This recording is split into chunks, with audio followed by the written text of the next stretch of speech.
So I had a chance to watch the movie really recently, and I wanted to let you guys know as my day job, I actually am a first responder.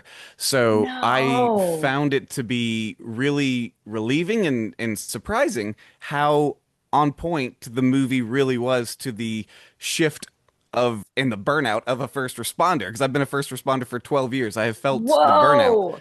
So great job. Wanted to Well, start thank there. 12 you. years. Isn't that a record, like a pretty good record? Because Rain mentioned in another interview that most EMTs last about 5 years is the top. Well, my side, I'm actually on the law enforcement side of Yeah. first responder. So it's Got a it. little Okay. different, but we see a lot of the same stuff, a lot of the Yeah. same responses and calls. So I still felt very seen in the movie. Cool. So great job there. I wanted to come over to Amy for the first question. How did you get involved with this movie? Like, how did you hear about it? How did you get, cast in it? And how did you prepare for it? Did you do ride-alongs? Did you do any trainings? Yeah, yes, yes, yes. So I actually, this was my very first offer, which is a big deal for an actor. I'd Oh. done a movie called The Congratulations. Menu. Thank you. I'd done a movie called The Menu a few years, or maybe like that year it came out, and I think somebody saw me in it and thought I might do a good job as Jessica in this movie. And then as far as, so of course I said yes, and then I said yes before I read the script because I was just so excited to get an offer. And then I was relieved to know that it was a great script, and that we Mhm. were in good hands with our director and Patrick, who I think wrote either co-wrote it or the movie is inspired by his experiences as a paramedic.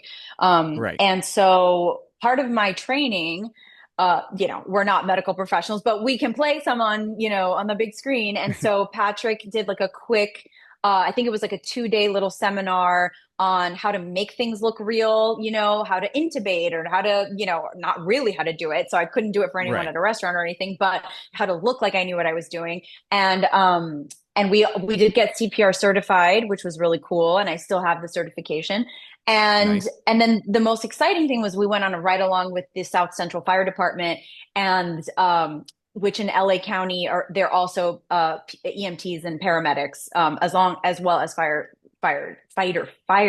But and so that was an amazing like 10 to 12 hours of my life that I will never forget. And the idea that they do this every single shift is insane to me. Right. It can be, yeah, it can be a lot. It can be overwhelming. Uh, Rob, your character is just a jerk to Rainn Wilson pretty much the entire movie.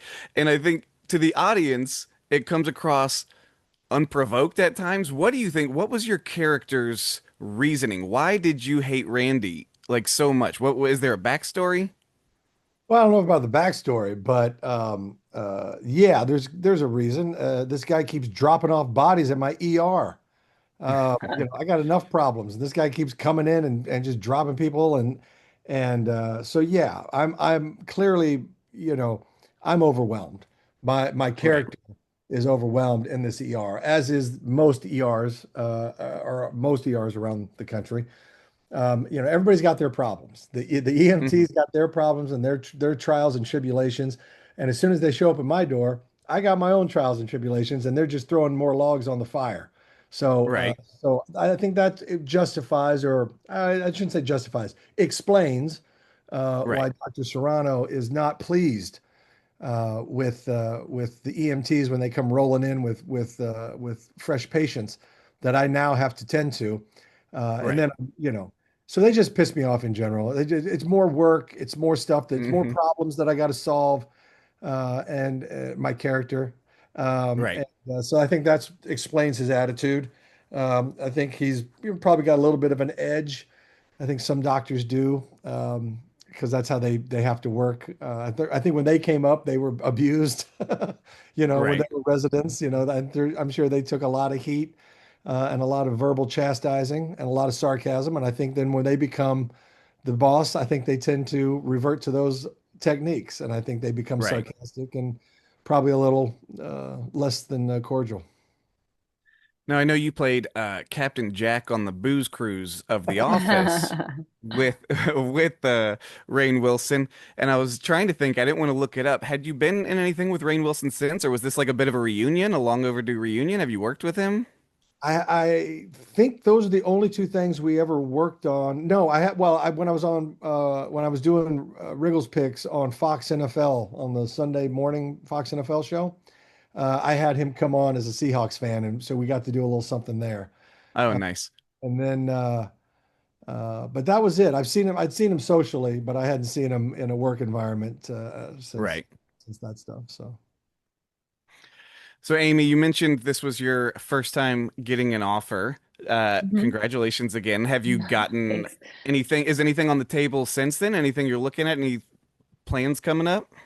Yeah, so I had a show on Apple called Your Friends and Neighbors that had its premiere this last April, and we just finished the second season in New York, and Awesome. I think it'll come out next April. And since then, I have gotten a couple more offers. That one wasn't an offer; I had to audition for that. But since then, I have gotten a couple more, and we'll see what works out. You know what I mean? Because Right. I'm finding on this side of things, the non-auditioning side of things, sometimes it's like, hey, you want this? And it's like, sure. And it's like, well, let's wait for us to get the money first. So a lot of that Right. is it's like definitely high class problems. But things are going well. And I have a new baby. She's 3 months old. And Oh, awesome. you know, Congratulations. yeah, my life is busy and no sleep involved.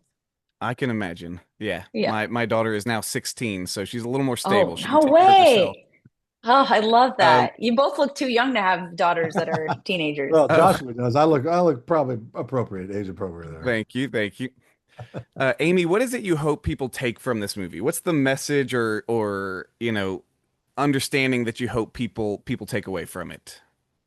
It's like what I took away from the script. It's there are people out there who do things because they love them. Even though Randy is completely burnt out, he can't do another job. He tries, he can't do it. Right. There's a vocation aspect to it. I'm sure you feel the same way as a first responder. You're certainly not doing it for the money. Certainly Hmm. not doing it for prestige, because most people, not most, but there is so much, you hear about frontline workers getting hit or attacked or Right. whatever. So there is a level of, hey, like, these folks are coming into your homes at your most vulnerable point, right? Like maybe the worst day of your life, and they're literally just there to help you. Right. And that counts for something. And I think as a society, maybe we've gotten jaded, and for rightfully so, about a lot of things, but these folks truly are the best of us. They are doing it because they love it and they want to help you. So I think a little more understanding and a little bit of appreciation. And also, if we can, you know, vote for an expansion of the services and an expansion of pay for these folks, because they certainly need it. Yeah, I appreciate that. I think I have time for one more question. So, Rob, I know you have a military background, which can very much translate into the medical world and first responder world and things like that. How has your military experience helped you become the performer that you are? And do you take any experiences for specific roles or this role? Uh, you know, Character study, I guess. I think my time in the military, you get to see it's a microcosm of our society. You got people in there that made me die laughing, people in there that I couldn't stand, people in there that I admired and respected, people that I learned from, people that I taught. So it was it was a character study, and of course I found people in there that were hilarious, not because they were trying to be, just because of who they were. And so I Right, was able to use that as a character study. I would watch this certain, if I had a commanding officer that, had a hair trigger temper, I'd always be fascinated and be like, wow, what set that off? Oh, that's interesting. Or if there was somebody who had just a great sense of humor or could handle stress in an amazing way. I worked for some generals that were, they're dealing with life and death stuff, and they were cool as a cucumber. And I always admired, I right, always enjoyed observing people. And so that helped. It's the intangibles. That's the only thing that connects. The Marines and acting don't have a lot direct correlation, but there's a lot of right, intangibles, such as, don't quit, Mm. discipline. These are things actors have to have. You have to have a mindset. You have to have a discipline. You have to have a work ethic. You have to have a desire. So all those intangibles got installed and developed in the Marine Corps. Then I was able to take those intangibles over to the life in the arts as well.